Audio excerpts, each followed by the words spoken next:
داؤد نے ہمیں ابو نضرہ سے خبر دی، انہوں نے کہا میں نے حضرت ابن عمر رضی اللہ تعالیٰ عنہما اور حضرت ابن عباس رضی اللہ تعالیٰ عنہما سے سونا چاندی کے تبادلے کے بارے میں پوچھا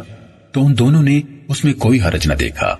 میں حضرت ابو سعید خدری رضی اللہ تعالیٰ عنہ کے پاس بیٹھا ہوا تھا تو میں نے ان سے اس تبادلے کے بارے میں پوچھا تو انہوں نے کہا ایک ہی جنس کے تبادلے میں جو اضافہ ہوگا وہ سود ہے۔ میں نے ان دونوں کے قول کی بنا پر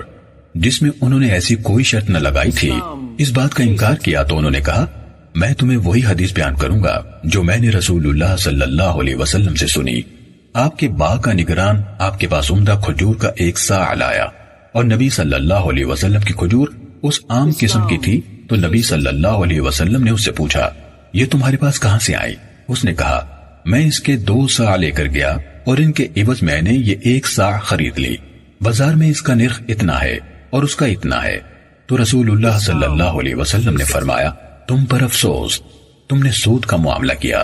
جب تم یہ عمدہ کھجور لینا چاہو تو اپنی کھجور کسی اور تجارتی چیز کے عوض فروخت کر دو،